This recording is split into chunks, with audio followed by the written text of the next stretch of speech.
Welcome to Language Swap, everyone, a fun way to learn English. We are so excited to have you join us today. Hey everyone, welcome back. I'm Alex. And I'm Sally. And Alex, I have to be honest, I almost did not make it to record today. Oh no, what happened, Sally? So I had everything perfectly planned. I was going to leave my house an hour early, grab a coffee, arrive calm and relaxed, and then I spilled that coffee all over my shirt, had to run back and change, missed my train, and ended up 20 minutes late to everything I had scheduled. Oh wow, that is a rough morning. It really was one of those mornings where everything just conspires against you, but here's the thing. I handled it, and part of the reason I could handle it is because I had the language for what was happening. I could name it. I could talk about it. And that actually helped me stay calm. And that is exactly what today is about, because things go wrong for everyone every single week, and if you do not have the language for those moments, they feel twice as frustrating. But when you have the words, you feel in control even when the situation does not cooperate.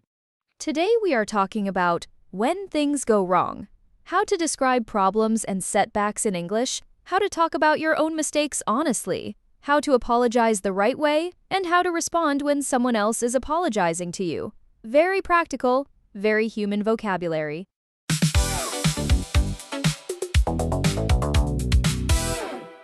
This is some of the most important everyday vocabulary you will learn because conflict, confusion, and mistakes happen every single week, in any language, in any culture.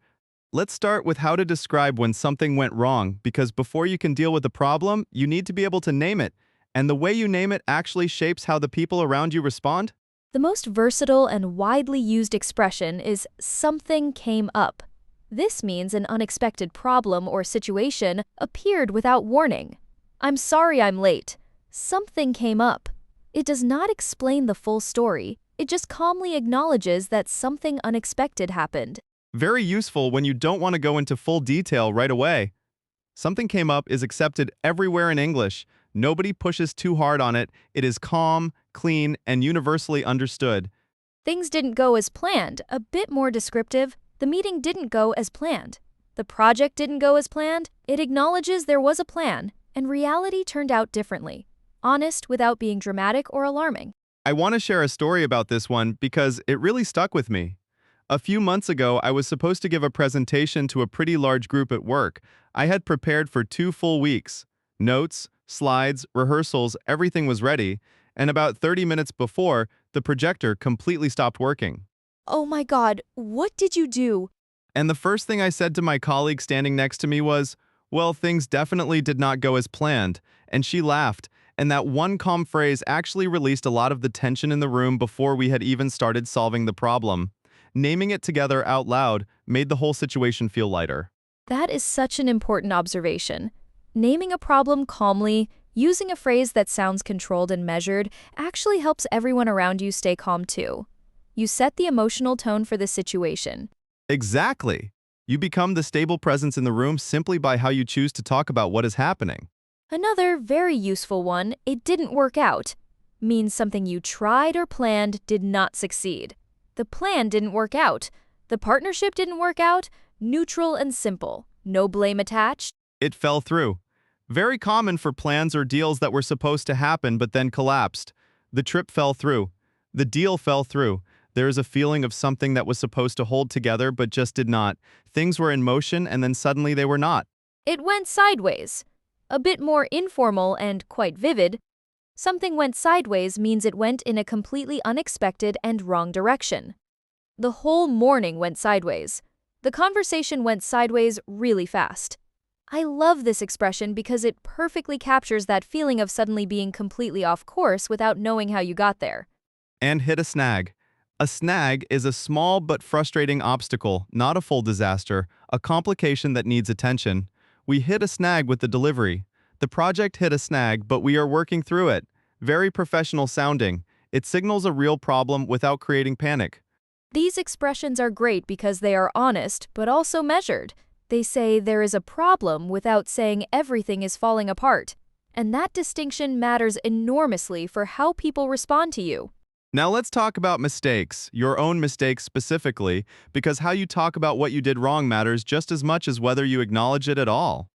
Other expression is my bad, the most casual way to admit a small everyday mistake. Very American, very informal. Oh, my bad, I sent that to the wrong person. Quick acknowledgement, no big drama around it. Good for small errors that do not need a lot of ceremony.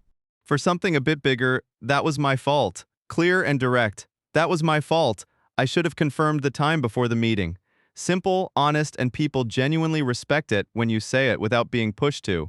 I dropped the ball, one of my favorite English expressions for mistakes. It means you failed to do something you were responsible for. I am so sorry. I completely dropped the ball on that one. The image is great. Something was passed to you, something you were supposed to catch and carry, and you let it fall. Very relatable, very human. And it sounds so much more natural and self-aware than just saying, I failed at my responsibility. It slipped my mind. You forgot something, not because you did not care about it, but it simply did not stay in your memory. The meeting completely slipped my mind. I am so sorry. Shows it was an accident, not intentional neglect. Very important distinction. This is one I use more than I would like to admit. My memory has apparently reached its storage limit. We all have that problem, and I got my wires crossed. This means there was a miscommunication. You understood one thing, and the other person meant something completely different. I think I got my wires crossed. I thought the deadline was Friday, not Wednesday. This phrase is great because it explains the confusion without placing blame on any specific person. The wires cross somewhere in the communication between you. Nobody is the villain. Just a gap somewhere in the signals. I had a situation once where I showed up to meet a friend at the wrong restaurant. There were two places with very similar names in the same area. I texted her, I think I got my wires crossed. Which location did you mean? And instead of it being a tense, frustrated moment, it turned into us laughing about it on the phone for 10 minutes while we figured it out. That is the perfect example of how the right phrase completely changes the emotional temperature of a situation that could have been uncomfortable. Now, apologies, because how you apologize in English matters just as much as whether you apologize. A clumsy or insincere apology can make things worse. A well-crafted one resolves things quickly and cleanly. A genuine and effective apology in English usually has three parts. First, you acknowledge what happened. Second, you take clear responsibility. And third, you offer something forward, a fix, a change in behavior, or at minimum a real commitment to do better. I'm sorry about that. Simple, warm, acknowledging. The word about makes it specific and focused. I'm sorry about the confusion. I'm sorry about the delay. Does not minimize what happened. Does not over-explain. Just acknowledges it directly. I apologize for more formal version. I apologize for the inconvenience. I apologize for not getting back to you sooner. Very appropriate for professional settings where you want to sound composed, responsible, and accountable. That was completely on me. This is a very strong and clean acceptance of full responsibility. No excuses, no deflecting, no, well, to be fair, I did my part, but just that was completely on me and I should have done better. People genuinely respect that was completely on me. It shows real maturity, it shows accountability without anyone having to push for it, and it almost always ends the difficult moment much faster than any excuse or explanation would. I saw this happen at work once very clearly. A deadline got missed and 2 people were involved in the project, and one of my colleagues immediately said, "That was completely on me. I will make sure it does not happen again." And the manager said, "I appreciate you saying that." And the conversation was over. Done. No long awkward back and forth. No lingering tension. That is such a powerful thing to witness. Owning something cleanly is almost always the fastest path through a difficult moment. And I should have. Very useful when you want to show that you genuinely understand what went wrong and what you would do differently next time. I should have told you earlier. I should have double-checked before sending it. It shows real reflection and not just empty words. Now, how to respond when someone apologizes to you, because this is also a skill that many people overlook. A generous and clear response to an apology closes the moment and lets everyone move forward without leftover awkwardness. The most common and warm response is no worries. It means everything is okay. I'm not upset. Let's keep going. I'm so sorry I'm late. No worries at all. Come on in and sit down. Immediate relief for the other person. It happens. Short, human, compassionate. It acknowledges that mistakes are part of life and you understand that as a human being, I forgot to attach the file. It happens. Just send it now and we are all good. Don't worry about it. Very similar to no worries. Reassuring, forgiving, clean. I'm so sorry about the confusion. Don't worry about it. Let's just figure out the next step together. We're good means there is no problem between us. Everything is fine. I'm not holding anything against you and you can relax. Very American expression, very warm and direct. I really am sorry about how that went. Hey, we're good, I promise. And let's move on. Sometimes you want to clearly acknowledge the apology and then signal that you're ready to leave the issue completely behind and keep moving forward. I appreciate you saying that. Let's just move on. Very useful in professional settings to close a topic cleanly without making anyone feel punished or uncomfortable. Now, one more area, warning phrases. What to say when you can see something going wrong early and you want to flag it before it becomes a bigger problem. Heads up. A warning or advance notice about something. Just a heads up. The system is running a little slow today. Heads up. The meeting time got moved to 3. Very common in workplace English. Very appreciated because it gives people time to prepare. Just so you know, a softer version of heads up, more informational and neutral. Just so you know, the client is running a little behind. No alarm in it. Just keeping someone informed in a considerate way. We might want to rethink that. A very diplomatic way to suggest that something might not work the way it is currently planned. You're not saying it is wrong. You are gently suggesting a second look.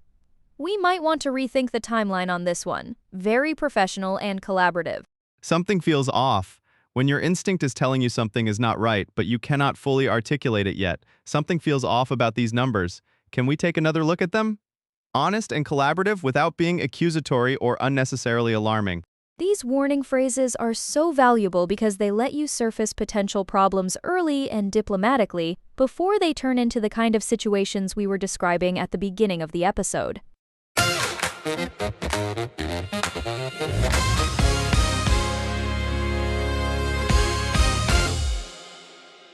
Okay, let's do our word tour before we wrap up. Something came up. For when an unexpected situation appeared, clean, calm, universally understood.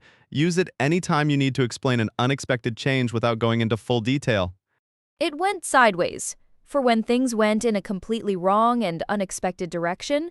Vivid and very natural in casual conversation. Great for telling stories about difficult days. Hit a snag. A small but real obstacle. Sounds professional and measured. Great for work conversations where you want to flag a problem without creating unnecessary alarm. My bad. Quick casual admission of a small mistake. I dropped the ball. When you failed a responsibility you were supposed to carry. It slipped my mind. When you genuinely forgot something without meaning to. I got my wires crossed. For miscommunications where the signals got mixed up somewhere between people. Explains the confusion without blaming anyone specifically. That was completely on me. The strongest and cleanest way to accept full responsibility. Use it when you want to own something fully and move everyone forward fast. I should have shows genuine reflection on what went wrong. I should have confirmed sooner. I should have checked again. Powerful in both professional and personal situations. No worries. It happens. We're good. Your warm and generous responses to someone else's apology. These phrases make people feel genuinely forgiven and safe to move on without shame. Heads up. Advance notice to help someone prepare? Something feels off when your instinct is telling you something needs a closer look. Your challenge this week, think of something that went wrong for you recently. Describe it out loud in English using at least 3 of today's expressions. Name what happened. Practice the apology if you need to give one to someone. Naming things gives you control over them. Even in a messy situation, having the right words makes you feel grounded, capable, and like yourself. And the next time something goes sideways, and it will, you're going to have exactly the language you need to handle it with grace. Thanks for listening, everyone. See you next episode. Take care of yourselves out there.